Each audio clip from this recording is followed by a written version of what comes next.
I think a lot of guys really, they want to have like they would like to have standards. They would like to have their virgin bride and everything. And when when they sort of vocalize those standards, it always comes off as like almost like virtue signaling at this point. Like, I want a woman who's virtuous, and she's going to be, she's got to be like I said, the Amish Dutch country or whatever. You have a body count of 0, and it always sounds like. And so I can understand like why a lot of women will say, well, how dare you have standards? But the thing is like guys have to have at least some kind of standards, otherwise, that we're going to be right back where we're at right now. Mm-hmm.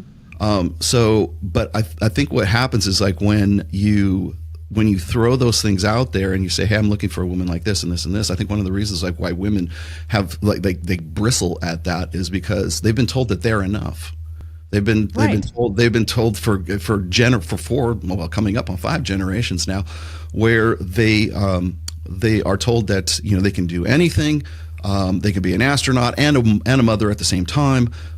They can. An astronaut. Yeah, exactly. They can get them. And never trust any man. You must do it by yourself.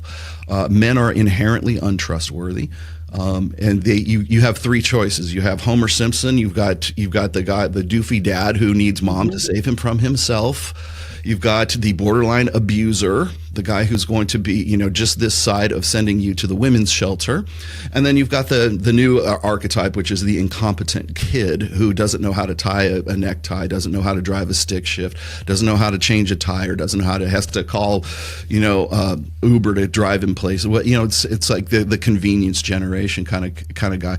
And if those are the archetypes, if those are like the stereotypical men that women get to choose from, of course they're going to not trust them. Of course they're going to want to make sure that they enroll in college in record rates, because they can't trust men for their long-term security. Right. So they have to do it themselves. So when one of the things you were just talking about a little while ago is about how men have to measure up. We have some sort of masculine duty that keeps getting repeated over and over again. Mm-hmm. That we've got to have our money on point. We've got to be servant leaders. We've got to be able to take care of a woman. We've got to do all this. Charlie Kirk was on TPUSA talking about how like you don't get to play any video games until you can make your wife a woman of leisure. She can't stay home with the kids and everything like that. And once you've got everything settled financially, then you can go get a PS5, right? Mm-hmm. And that kind of mentality is like foisted on these guys, and so they've got to live up. You can't get married unless you're an elite level guy. But we don't put we don't put any kind of standards, or we don't put any kind of onus of like a performance burden on women to be a certain way. In fact, if Charlie Kirk had said, well, women have to do X, Y, and Z, they would have kicked him out of oh yeah, for sure. Like I wonder if it's because there's such a high placement on looks when it comes to women, right? Mm-hmm. Guys are attracted to attractive women, right? It just is.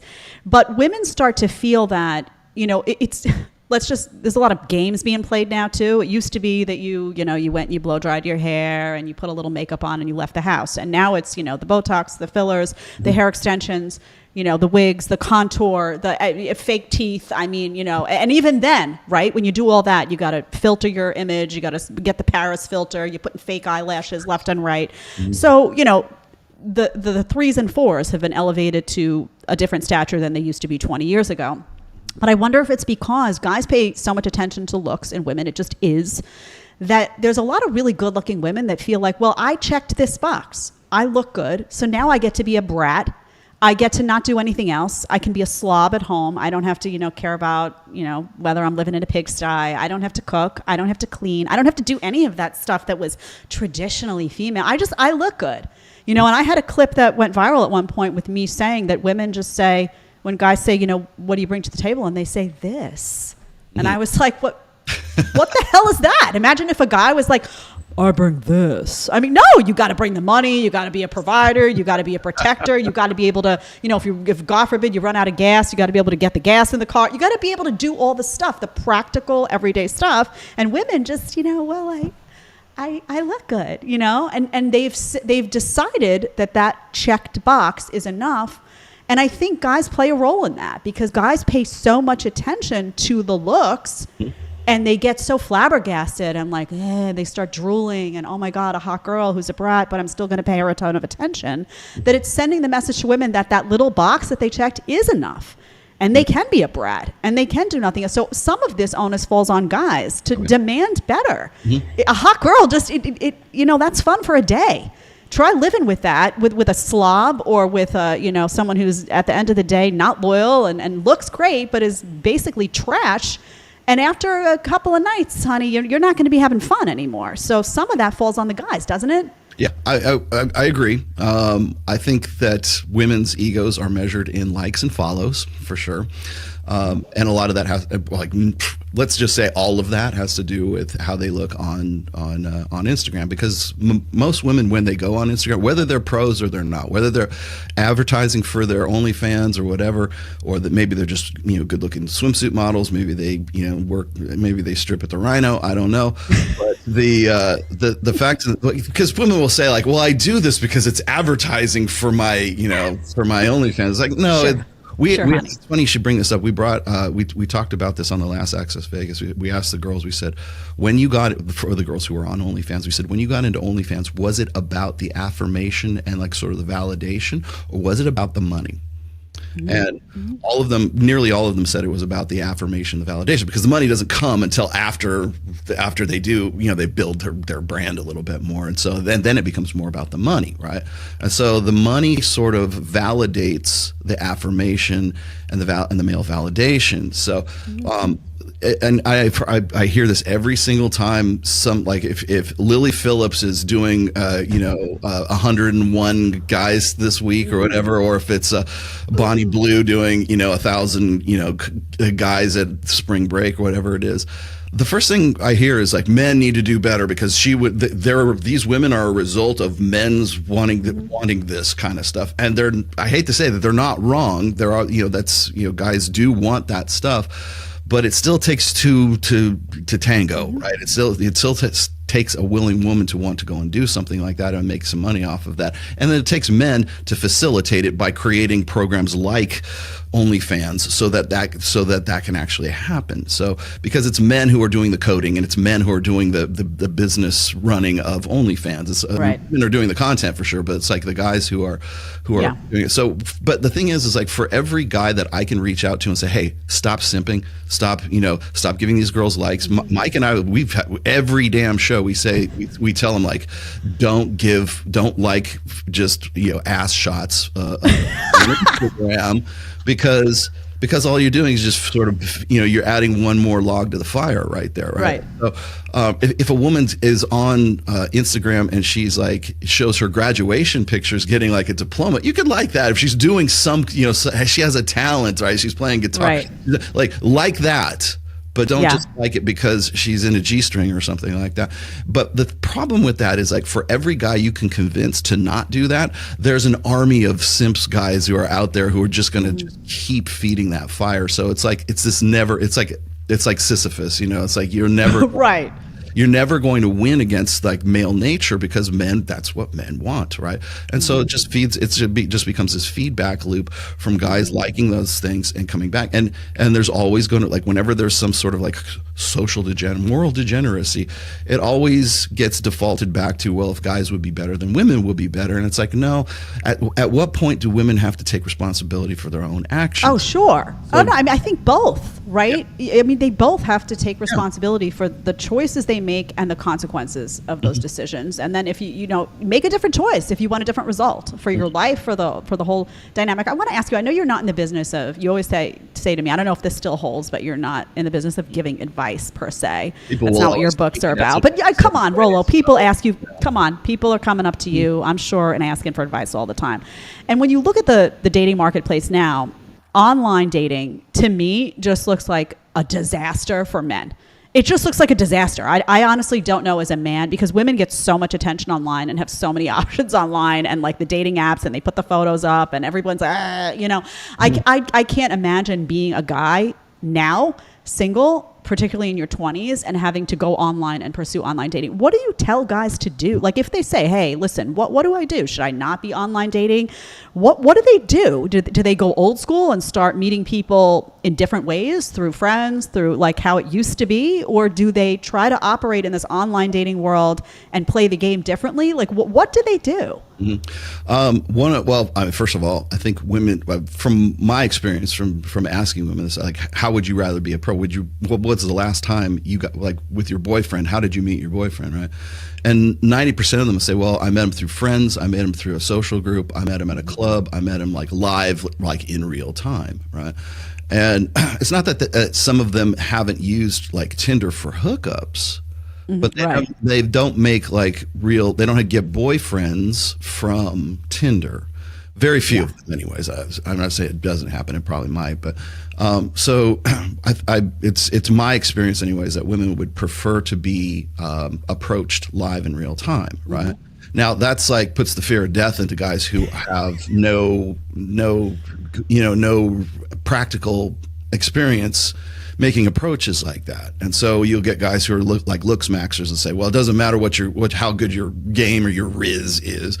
It just depends on how good you look. I'm like, well, then why aren't you ass in the gym, right? You would think you'd be a personal trainer by now with that kind of mentality. And hey, please do go maximize yourself, maximize your potential. But I think what's funny is like the manosphere gets really a bad rap because a lot of people want to sort of straw man it so they can knock it down, saying like, oh well, the manosphere complains too much about like online dating and everything like that. I'm like, well, so what you're saying is that the pickup artists had it right all along, and you should go out live in real time and go and actually like approach women, right? So you're basically on board with what we've been saying for quite some time, but. Like Mike and I tend to agree with him, is really big on social circle game, very big on social proof and pre-selection, meeting women live in real time, meeting them at the clubs, meeting them in social situations, which is where women expressly say that they would prefer to be approached, or meet. Like 90% of the most beautiful women we have on the show, if they have a boyfriend, that boyfriend came through either meeting at like outside in the real world, yeah. Or they met through friends, or it was a social group that they had met them through. If I'm going to give guys advice, just statistically speaking, if you look at like the numbers of men who are on Tinder versus the number of women who are on Tinder or Hinge or Bumble or whatever else, the odds are astronomically against you. You have much better odds in just like going out and taking matters into your own hands, and going out there and putting yourself out there. And are you going to get rejected? Yes, you are. Welcome to being a man. You're going to get rejected far more than you're going to get accepted. But you know what? With each rejection, you learn something new, and you're doing it live in real time. You're seeing facial expressions. You're hearing vocal intonations. Anything that is like completely off the books when it comes to like just like typing, something out on a profile or a connection between you and whoever. I'm not saying you can't go and get hookups with that, sure, but it's also based on perception. And one thing is like, if you're going to have like really good pictures, we teach guys how to maximize you curate their pictures on Instagram so that they have maximum effect. Instagram is really the number one dating site in the world right now. Because if you meet a woman at the clubs right now, it's not, can I get your number? It's follow me on Instagram. Right. So you can see how many followers you have, how well liked you are, and how cool you are. And if I want to hang out with you, you're cool enough for me to want to hang out with you.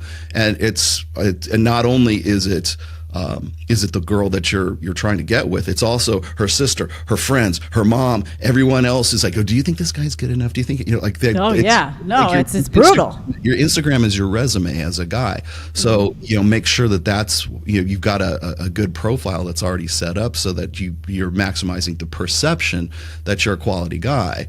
What about a guy who doesn't want to be on social media? There's an appeal in that too. I understand in the modern world, it's very hard to just not have social media, right? Like ideally we could all say it's toxic to some degree, but it's hard to go that route. But what about the guy who is making the money, is busy, is good looking, and he just doesn't have a social, there's an appeal in that, I have to say, for women to be like, he's not even on social media. Like, he's almost too cool for it. You know, he doesn't need it.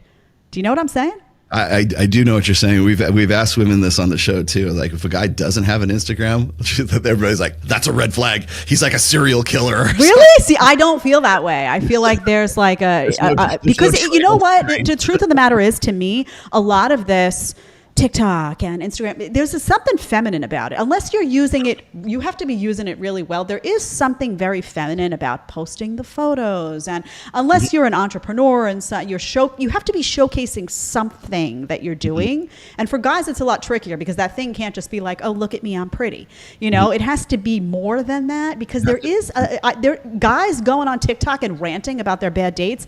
I mean, it's just, I could vomit. You know, it's not something that you can watch with the same stomach. You can watch a woman do that and we critique it. But when you see a guy do it, he kind of like turns into a woman in front of your eyes. You're like, wow, he just became a woman.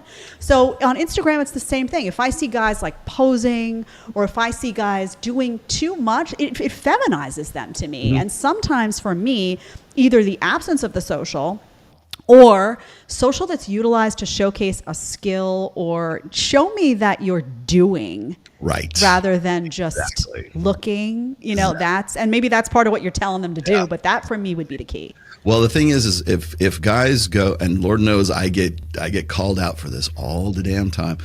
I'm at the point right now where I can't put a photo on Instagram or on Twitter without people thinking I'm like flexing on them.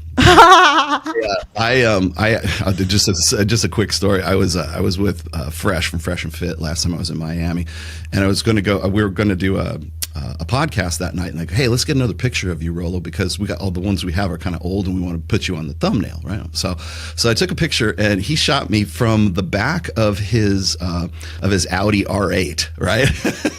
And I'm just sitting there, you know, just hey, I'm gonna be on Fresh and Fit, right? Right. I posted that picture, and everybody goes, "Oh man, he's showing off his wealth, his car, which he made from all his ill-gotten gains from his book sales and stuff like that. What a charlatan!" And I'm just like, I'm at the point where I cannot put a picture up of my band, of me and the dog. I can't do that without people going, "Oh man, there's something really wrong." Boy, how feminine, right? I literally can't put a picture. Guys have to be careful. It's true. It's like it's a double standard, right? But it's true in a way. Is when men do that, it seems like it's vanity, right? Like you're gonna do duck face or something like. You know, what's like, I'm trying to joke around and like do a Zoolander, you know, like just blue steel, you know, kind of thing, right. Like that. And people just don't get the joke. They think that you're trying to be like a chick, right? And why is that? Because women can afford to be vain, men cannot. When men post pictures, just like you were saying, the most effective pictures that a guy can post on Instagram right now is doing something, like especially like lifting weight. Not too many lifting weights, one maybe, right? Because 2 or 3, that's vanity, and you think you look so good, man. You never skip leg day, you know, which I get all the time. No, if you're doing something, or you are in an exotic location by yourself, like you'll notice that the guys who curate their Instagrams, the guys who get the best effect are guys who like will go and they'll be with a motorcycle or a car or something like that, and there'll be no one around them, and it looks like they're in like Milan, right? Right. At Tivoli here in Las Vegas, that looks like Milan, but you go there at 6 a.m. when no one's there, and you take a picture of just you on, you know, this staircase or something. Oh, that's perfect, because then it's he's living the life. Where is he? He can afford to travel. Oh, he's got a little bad boy in him. He's got the bike. Oh, look, he's mysterious. Of course. We're doing something. Yeah. Well, you could be doing something like. Anything that seems like sort of like conventionally masculine is always going to come off well, but you've got to be alone in the picture, right? Because women have to imagine themselves next to you walking down that staircase. Or no. If there's somebody in the photo, then it's like, who's that? You know, Florence or something like that. You know, there has to be sort of like this. It can't just be a good-looking guy. There has to be a narrative and a story behind it. Yeah. Like the most successful male strippers don't just go up there and take off their clothes. You know what they do? They're the sexy firemen. Right. They're the sexy like attorney or the policeman or whatever it is. That there's always a narrative behind whatever it is that they're, you know, when they're going and selling themselves.